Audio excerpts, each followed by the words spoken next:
And to kick us off, Ben Simmons back in Philadelphia and didn't look terrible.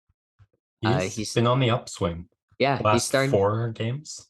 starting to regain his form. Couple of great solid performances heading into Philadelphia. And I think the biggest thing, it's been mentioned on other podcasts, but he had a back injury, right? And it probably takes a couple of weeks to at least get into the mode of like, hey, I can bump and bruise and make heavy contact and put my body in interesting angles, and it's not going to be the pain that I'm used to experiencing. And it probably there's an adjustment period there. And it looks like he's throwing himself on the floor. He's starting to play more physically, getting guys grills. And I think he's just feeling more comfortable with the back. And it's showing in his play, just starting to dictate a little bit more, both offensively and defensively, picking guys up before half court, uh, trying stuff in the post, like just being more aggressive in the post, and shushing the crowd when he made a couple of free throws in Philly. When Ben Simmons has a snarl and has a fire under him, he is a top 20 player in this league. He Mm, was before all of this crazy stuff happened. He could average a triple double and lock down the other team's best player, right? And there's not too many guys who can say that. He's nowhere near that. And I wouldn't say if he was playing with a star now he'd be a top 20 player. But you can see what the flashes were that made him a number one pick. And like if he continues to play with that fire, he's going to be an immensely valuable asset for the Nets as they try to turn their season around.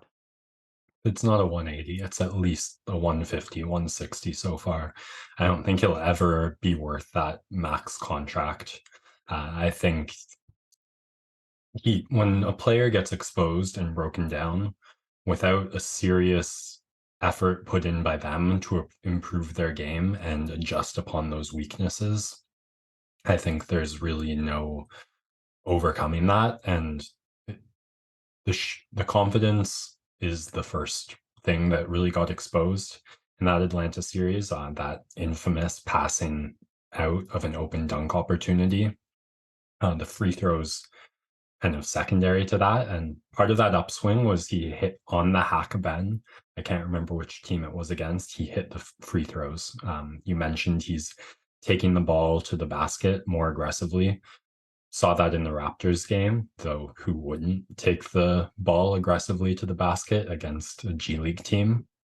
Uh, yeah, not too much to take away from that one, I feel.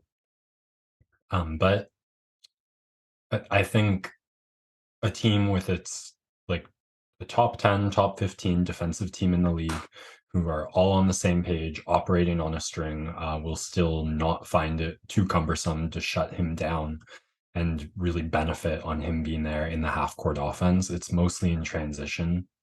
He gets that threat. Defensively, seeing some chops improve for sure. I just I don't know. I think the best case for the Brooklyn Nets is still like this upswing continues and they can flip him for some value. I don't think he can take this team to the level that they want to be in.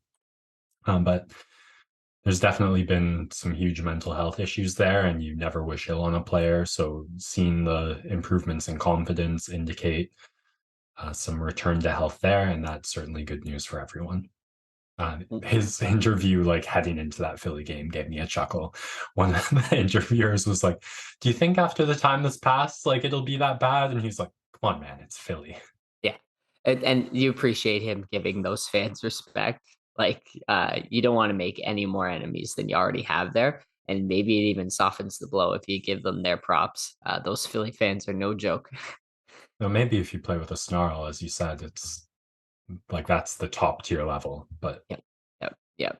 And yeah, winning solves everything, man. We've said mhm. that for the whole two duration of this years, we've said podcast, that for and 2 years. yeah, and even much beyond that in our chats.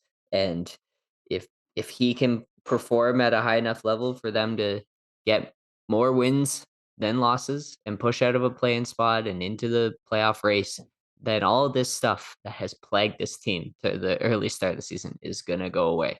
And that's really in the end everything people care about is just winning. Until the playoffs. Yeah, yeah, but I mean, at least they get a reprieve, right?